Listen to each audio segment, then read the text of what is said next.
go to community groups, you hear the citizens. They're frustrated and they're tired of it. And yes, these people are career criminals. That's what they do. There's 20-30% of the same people committing 70-80% of the crimes. That is just common sense. We know that through use and work with law enforcement. It's the same people. You know the names. And one of the things that I intend to do is, right now, is we put the top 50 list. We target those individuals. Being a prosecutor and running an office is just like running a business. What our commodity is justice. And what we have to do that with is court time. And court time is basically a precious commodity. In Anderson County, we have roughly 24, 26 court weeks a year. You can figure about half of that is trial times. So in that time that we have, it's limited, you have to pick those people. You have to pick the ones that are causing the danger and the threat to the community. And the way we do that, we work with law enforcement. You work hand in hand. You communicate. You talk with them. You find out who their problems are. And they'll tell you, the citizens will tell you over and over who they are. They know better than we do. You know, a file comes to our office, it's a file. But to that person in the community, the citizen, it means something to them. It is a person that's danger to them, endangers their community. So what I propose is that we will work together with law enforcement. We will look at the rap sheets like we always do, the 2-strike, 3-strike. We first see if they qualify. And then we will go after those. We will target those. That's what we use the majority of our resources to go after those people. Furthermore, you know, use of the setting bonds, as Mr. Burr alluded to a while ago, or Mr. Wagner, we don't set the bonds. Magistrate court sets the bonds. And with law enforcement, they communicate with us. We can learn when these people get in and out. And then we can try to bring them up. Sorry.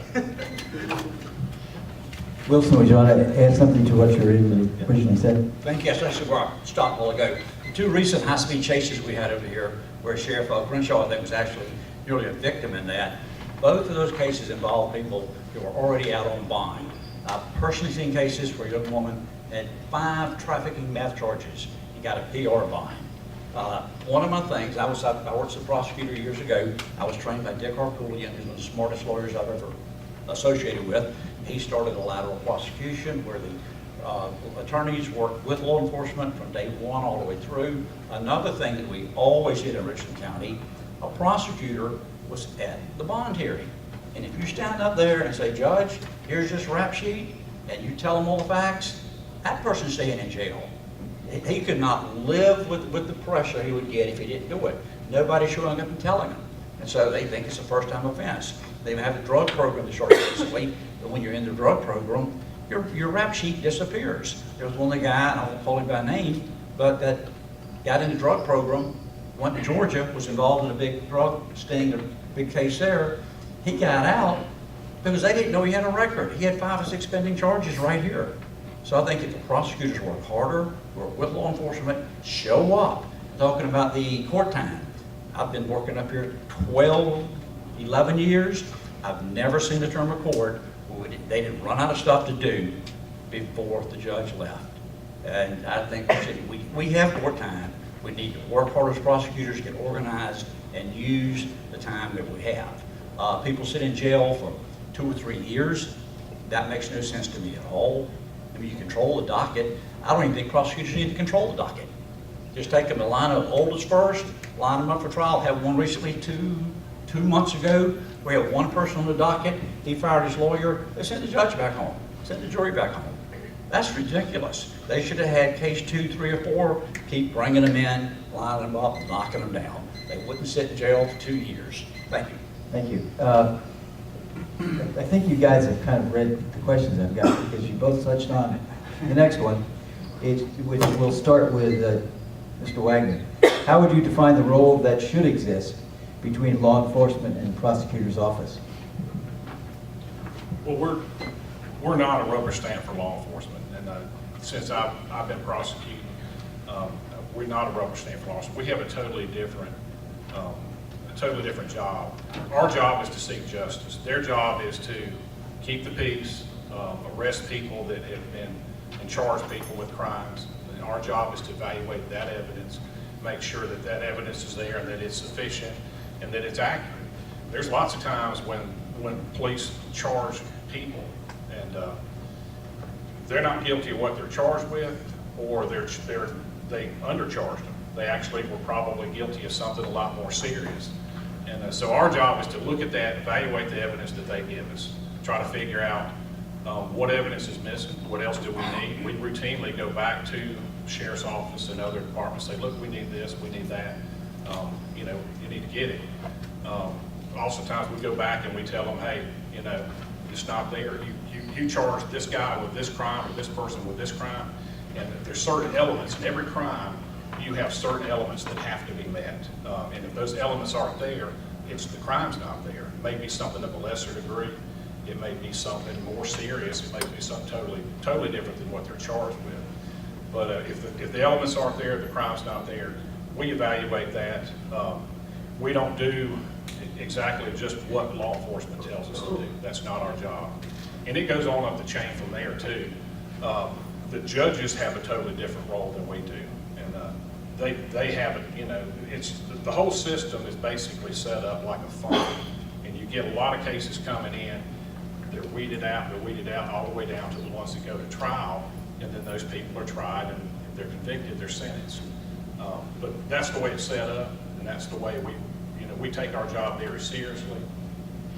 And like I say, we have a totally different role than law enforcement. We're not a rubber stamp.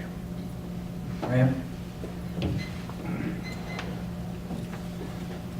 Solicitor's office role with law enforcement. We all play a part in the criminal justice system. We don't arrest, we're not on the streets, we're not fighting the crime daily, we don't strap on a gun and a badge. But we are part of the legal system, part of the justice system. And it's composed of several components. We're just one of those. Our role with law enforcement is to help them, assist them, advise them, train them on what they need to make their cases better. We have to work together, and if we don't have good results. If we work together with law enforcement and help them make their cases better, then when we go to court, our cases are much better to prosecute. And that way the citizens are served the best in that category. Several things that we have to do. And one is we take into account what they do. We take their cases, we look at them. We help them. We go through the case file with them and say, hey, we need more information here. In order for us to prove this, we need you to do this, this, and this, A, B, and C. That is what we need in order to successfully seek a disposition, whether it's through a plea or a trial or some other way. So our role is to work with them together. I always tell people, hey, we're part of the same team, as long as we don't forget our roles and our end result. We are trying to make the community safe, and we have to work together. It's kind of like, you know, kissing your sister. You may not like it, but hey, you have to, you know, she's family, so you have to be there with her. It's the same thing with law enforcement. We have to work hand in hand. Now, you know, ultimately, they play a decision, help make a decision, and Thank you. I have strapped on a gun and a badge, going to work for 7 years. I mentioned earlier, my concept of one of the first things I would do was like for the lateral prosecution, I want one of my attorneys, one of my prosecutors assigned to each division and knows who their investigator is, and from day one, they work on it together. If there's a problem, the prosecutor can tell the law enforcement person, we need X. They can go get it and work on it. If they don't have it, they're going to understand it's a weak case. Right now, if you come at it and nobody knows what's, you know, what the other person's doing, you go to trial, if things don't work out, prosecutor's saying, well, you didn't do so-and-so. And the cop's saying, well, you're a bad prosecutor. If they work on it as a team, and that's my thing, anything I've ever attempted in life, I've said do it as a team effort, people will get along. I can't imagine why prosecutors wouldn't want to go down and spend time with the cops. Maybe I just love cops. I don't know, they got a tough job, I appreciate it, but if you work with them, you'll earn their respect, and you will not have the complaining and the disagreement. The reason I'm here right now was the guys from law enforcement came to me and asked me to resign my job and run for this job. I'm the only unemployed person you're looking at right now. I resigned, gave my job up. I thought it was the right thing to do. As a person with integrity, I don't think you can campaign and work. That's a whole different topic, so I'll get away from that. Thank you. Okay, I don't think anybody has to be told about the next question. And all you have to do is pick up the newspaper.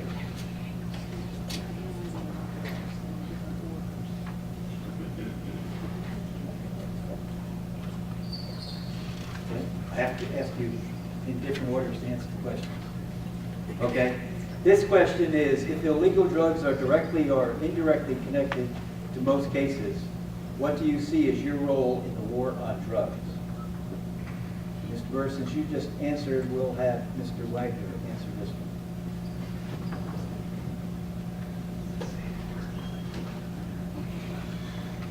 You know, our role varies. Ultimately, our job as a prosecutor and as a deputy solicitor, in my case here in Oconee County, our job is to seek justice. That's what you want to do as a prosecutor. Justice, as far as the drug cases go, can vary anything from 30 years to probation or some sort of rehab. There's a lot of guys, a lot of gals, a lot of people that get hooked on drugs that don't have much of a criminal record. Their addiction is their problem. A lot of times, those are the type of people, along with just the people that are abusing drugs and stuff. We've got a drug court program that's working real successfully. We get about a little over 50% success ratio. Those people that go through the drug court program, they're doing 18 months to 2 years. They're testing them, if not every day, every other day. They're getting clean, they're staying clean, and we don't see them again, most of them. The ones that don't have already pled guilty to those charges. They're generally going down the road for a prison sentence if they don't. That's one avenue we're attacking it. Lots of times, the narcotics guys, the guys we work with, the first and second offenders, they don't want necessarily these people locked up on first or second offense. And the reason why is they want to use those people